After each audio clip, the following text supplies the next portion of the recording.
वक्त बेंगलुरु से जुड़े हैं। Good morning sir. हमें सबसे पहले तो ये बताइए, बेंगलुरु का मौसम इस वक्त कैसा है?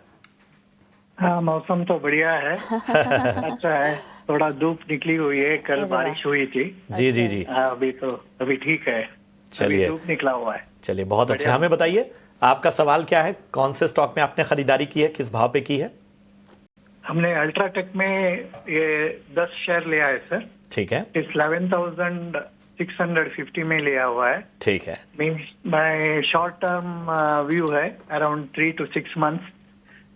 कैसा रहेगा, इसलिए कि सीमेंट सेक्टर थोड़ा अभी डाउन जी जी ट्रेंड में चल रहा है, जी जी जी, इसीलिए बिल्कुल। और ये जो मानसून ट्रिगर होता है ना, ये आमतौर पे सीमेंट के लिए ठीक नहीं माना जाता है, आप जानते भी हैं।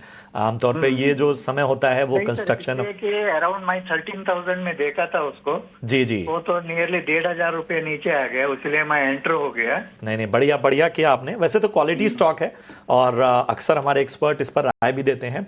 तो चलिए आपको एक बेहतर नजरिया दे देते हैं। सचिन, अल्ट्राटेक सीमेंट पे जरा राय दीजिए। 11,600 के आसपास की इनकी खरीद है और इन्होंने कहा कि इन्होंने नीचे आने पे ही एंट्री की हुई है। फिलहाल हम देख रहे हैं कि 11,100 के पास ये स्टॉक है। अल्ट्राटेक में जैसा मैंने कहा कि मॉनसून आमतौर पे इस तरह के जो पॉकेट्स होते हैं उनके लिए एक शॉर्ट टर्म कह सकते हैं पॉज बन जाता है। पिछले 5 ट्रेडिंग सेशन में हमने देखा कि लगभग 2.5% ये नीचे गिरा है। इसके अलावा पिछले 1 महीने से भी एक दबाव हम देख रहे हैं। हमें बताइए, इनका नज़रिया 6 महीने का है या थोड़ा और समय देना चाहिए? Good morning Prashant ji. Well मुझे लगता है थोड़ा सा समय देना पड़ेगा स्टॉक में, बिकॉज अभी के लिए अगर हम देखें तो स्टॉक का जो स्ट्रक्चर है वो स्लाइड वीक हुआ है। स्टॉक का डेली चार्ट्स पर अपने 100 डीएमएस के नीचे मूव करता हुआ दिख रहा है। साथ ही साथ में एक डबल टॉप फॉर्मेशन जो है वो स्टॉक के अंदर बनते हुए नजर आए। इसके ब्रेकडाउन भी जो है वो हम स्टॉक पे देख रहे हैं। हालांकि कल के ट्रेडिंग सेशंस में अगर हम देखें तो एक इमीडिएट सपोर्ट था करीब 11,000 के आसपास में, वहां से स्टॉक ने स्लाइड रिकवरी मूव जरूर अटेम्प्ट किया था, बट आज वापस से एक वीक फॉर्मेशन जो है वो कंटिन्यू होते हुए नजर आ रहे हैं। मेरी सलाह रहेगी इनको एक स्टॉप लॉस दूंगा स्ट्रिक्टली, उसको फॉलो करने की। इनकेस अगर वो ब्रेक होता है तो फिर पोजीशन से एग्जिट करना बेटर रहेगा। और स्टॉप लॉस पॉइंट यहाँ पर रहेगा करीब 10,930 का। सो 10,930 अभी के लिए स्टॉप लॉस प्लेस कीजिए और बने रहिए। इनकेस कोई भी अपसाइड पुल बैक मूव वापस से मिलता है इनकी कॉस्ट की साइड में करीब 11,550 या 600 के आसपास में, तो पोजीशन से एग्जिट कर लीजिए। और उससे पहले अगर डिप फर्दर और इनिशिएट होती है और स्टॉक के अंदर जो स्टॉप लॉस दिया है वो हिट होता है तो फिर भी पोजीशन से एग्जिट करने की सलाह दूंगा।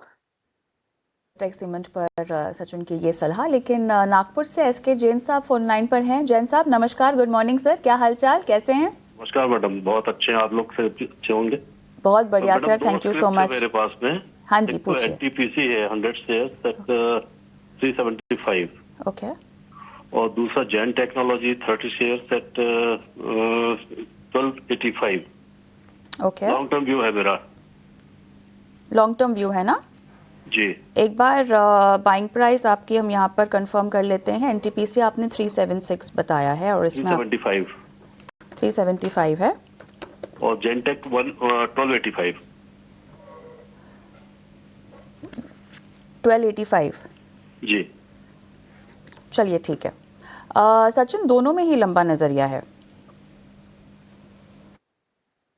ऑलराइट, सो सबसे पहले एनटीपीसी की बात कर लेते हैं। एनटीपीसी में अभी के लिए अगर मैं देखूं तो ट्रेंड थोड़ा सा जो है वो साइडवेज टू बेरिश नजर आ रहा है। हालांकि वीकली चार्ट्स पर देखें तो एक अच्छे सपोर्ट्स करीब 325 के आसपास में इमीडिएट बने हुए हैं और मुझे लगता है जब तक ये सपोर्ट्स होल्ड होंगे आज ये जो रेंज बाउंड मूवमेंट है वो फर्दर कंटिन्यू रहना चाहिए। ऑन दी हायर साइड में 350 एक ब्रेकआउट लेवल है, वो लेवल्स अगर सरपास होते हैं फिर पॉसिबली करीब 380 390 तक के लिए मोमेंटम कंटिन्यू होना चाहिए। लेकिन इनका नजरिया जो है वो लॉन्ग टर्म का है। मेरे सबसे मैं सजेशन दूंगा कि इनको पोजीशंस को जो है वो इंटैक्ट रखना चाहिए, होल्ड रखना चाहिए। एक स्ट्रिक्ट स्टॉप लॉस फॉलो करना है 315 बिलो का। सो 315 के नीचे का एक स्टॉप लॉस लगा के पोजीशंस में बने रह सकता है राय। सेंटेक में भी मेरे ख्याल से एक सवाल था इनका। 1285 पर इनकी खरीदारी है। Zensar okay. जेनसार में 822 के आसपास चल रहा है। स्टॉक के अंदर अगर हम देखें तो रिकवरी अटेम्प्ट अटेम्प्ट अच्छा लिया था, करीब 760 के आसपास के लेवल्स को ब्रेक करने के बाद स्टॉक जो है वो थोड़ा सा सस्टेन होता हुआ नजर आया हायर साइड में। मुझे लगता है पोजीशंस अभी के लिए यहाँ पे भी होल्ड कर सकते हैं। स्टॉप लॉस जरूर एक प्लेस करेंगे, वो रहेगा 770 का। सो 770 के स्टॉप लॉस के साथ पोजीशंस में बने रहिए। ऑन दी हायर साइड में जैसे स्टॉक प्राइसेस 850 के ये लेवल्स ब्रेक करते हैं तो करीब 930 970 तक के लिए मोमेंटम पॉसिबली कंटिन्यू होना चाहिए। अभी के लिए बने रहने की सलाह दूंगा स्ट्रिक्टली स्टॉप लॉस के साथ। रहिए स्ट्रिक्ट स्टॉप लॉस के साथ, आपको ये रेकमेंड किया जा रहा है दोनों ही काउंटर्स में। हम एक काम करते हैं, छोटा सा ब्रेक लेते हैं और ब्रेक के उस पार भी दर्शकों के सवालों के जवाब दिए जा रहे हैं। झटपट आपके स्क्रीन पर नंबर फ्लैश कर देते हैं ताकि आप हम तक अपने सवाल पहुंचाएं। यूट्यूब पर लाइव देख रहे हैं तो कमेंट बॉक्स पे अपने सवाल डालें। मिलते हैं ब्रेक के बाद।